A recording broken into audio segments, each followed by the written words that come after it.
আসসালামু আলাইকুম। সবাই কেমন আছেন? আশা করি আল্লাহর রহমতে যে যেখানে আছেন অনেক ভালো আছেন। আজকের গল্প জিনের মিষ্টি ভালোবাসা, পর্ব 4। লেখক মোহাম্মদ নিশাত। রিতাকে দেখে সেখান থেকে জিন চলে গেল।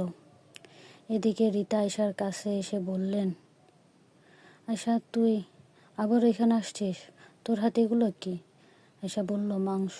রিতা বলল, মাংস? এগুলো কই পেলি? আয়শা বলল, কই আর পাবো, জিন দিয়ে গেল আমাকে, বলল খেতে। রিতা বলল, উফ, এবার আমি সত্যি পাগল হয়ে যাব, চল আমার সাথে। এই কথা বলে রিতা আয়শার হাত ধরে বাগান থেকে বাড়িতে নিয়ে গেলেন। বাড়িতে গিয়ে রিতা বলল, কি সমস্যা তোর? এত করে বলার পরও কেন বারবার বাগানের ওই আম গাছের কাছে যাস?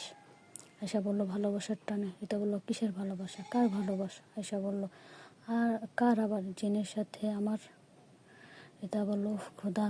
আয়শা, দেখ, আজ আমার ভাইয়ের বিয়ে হলে তাই তাই না বিয়ে হলেই তাই না বিয়ে তো শেষ, কাল তুই বাড়ি চলে যাবি, কেমন?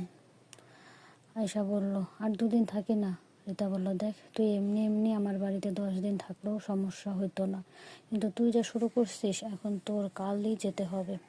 আয়শা বলল, ঠিক আছে, কিন্তু আমার জিনের কি হবে? ওকে তো মিস করব।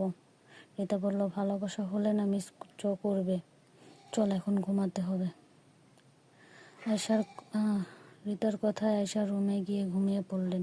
পরের দিন সকালে আয়শা দাঁত ব্রাশ করতে করতে ছাদে গেলেন। ছাদে গিয়ে অপলক দৃষ্টিতে সে আম গাছটার দিকে তাকিয়ে রইলেন। এদিকে আয়শাকে সে এদিক সেদিক তাকাতে দেখে রিতা বললেন, হ্যাঁ, দেখ দেখ, শেষবারের মতো দেখে নে। ওহ, আজকে চলে যাবি জানি, তোকে কত মিস করবে। আয়শা বলল, দেখ, মজা করিস না, আমার বিশ্বাস জিন আমার কাছে ঠিক আসবে। রিতা বলল, হ্যাঁ, বাড়িতে গিয়ে পড়াশোনা বাদ দিয়ে সেই আশায় বসে থাকিস জিন কবে যাবে। আয়শা বলল, মজা করা বন্ধ করতো, মন খারাপ লাগছে, জিনটাকে ছেড়ে যাব তাই। রিতা বলল, ঢং, এমন ভাব করছিস, মনে হচ্ছে তোর বরকে ছেড়ে বিদেশে চলে যাচ্ছিস। আয়শা বলল, চুপ করতো, চল নিচে চল, ফ্রেশ হয়ে রেডি হব, বাবা ফোন দিছিল। এই বলে ছাদ থেকে আয়শা ও রিতা দুজনে নিচে চলে আসলেন। নিচে এসে ফ্রেশ হয়ে খাবার খেয়ে নিলেন। আয়শা খাওয়া শেষে রিতাদের বাড়ি সবার কাছ থেকে বিদায় নিয়ে বাড়িতে যাবার জন্য রওনা হইলেন।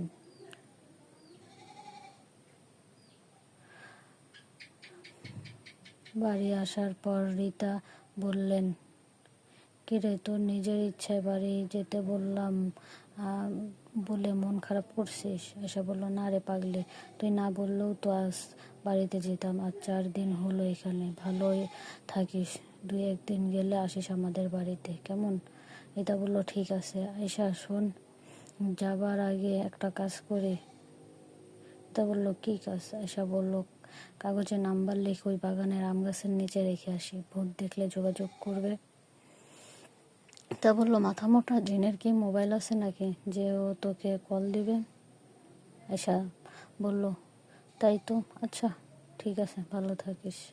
বান্ধবী রিতার কাছ থেকে বিদায় নিয়ে আয়শা ওর বাড়িতে চলে গেলেন। বাড়ি যাবার পর জিনের কথা সে কোনোভাবে বলতে পারছে না, সব সময় জিনের কথাই চিন্তা করে। দেখে আয়শার মা আয়শাকে বললেন, আয়শা মা, কি রে আয়শা, কি হয়েছে তোর?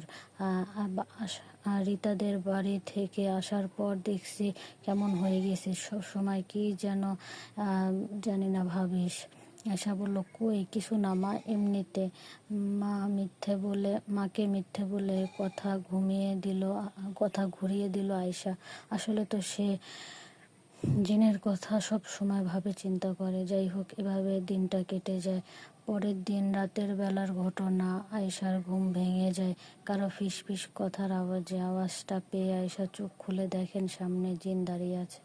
জিনকে দেখে আয়শা নিজে চোখকে বিশ্বাস করতে না পেরে নিজের চোখ হাত দিয়ে কসলাতে লাগলেন। এই দেখে জিন বলল, চোখ কসলাতে হবে না, এটা সত্যি। আয়শা বলল, বাস্তব নাকি স্বপ্ন?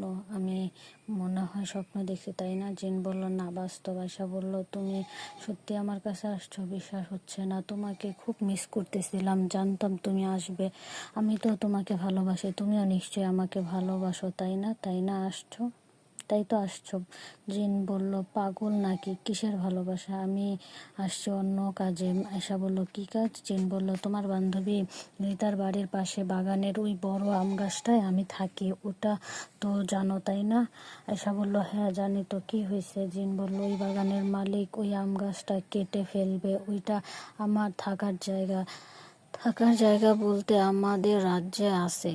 আমি জিন রাজ্যে বেশি সময় থাকি আর কম সময়ের জন্য রোজ রাতে ওই আম গাছে থাকি, ওইখানে বই পড়ি। আয়শা বলল, এই কথা তো গাছের মালিক গাছ কাটবে না?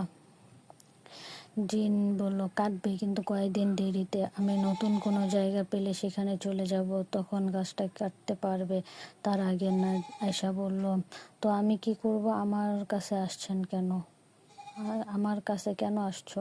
জিন বলল, তুমি গিয়ে ওই গাছের মালিককে বুঝিয়ে বলবা তুমি মানুষ, তাই তোমার কথা শুনবে। আয়শা বলল, কেন? তুমি গিয়ে বলো। জিন বলল, আমি সামনাসামনি গেলে উনি ভয় পাবে, ভয় পেয়ে আবার কোনো টবিরাজকে নিয়ে আসবে কিনা, সেজন্য তোমাকে দিয়ে বলাবো। ওনার কাছে কবে যাবা বলো? আয়শা বলল, আমি যাব না। ভেবেছিলাম আমার ভালোবাসার টানে আমার কাছে আসছো, এখন দেখি নিজের কাজ করানোর জন্য আসছো।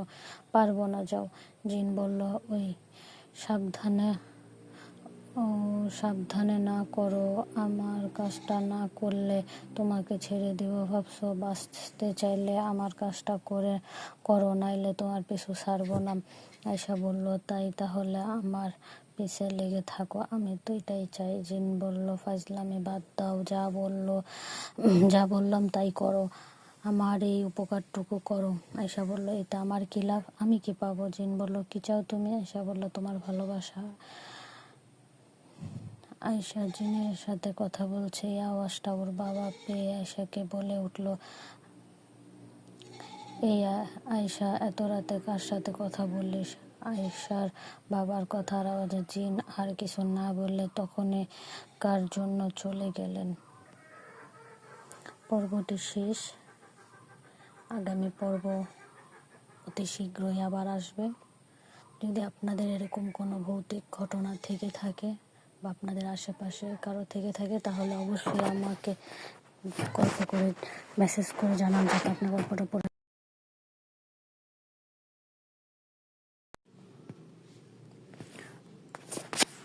আসসালামু আলাইকুম, সবাই কেমন আছেন?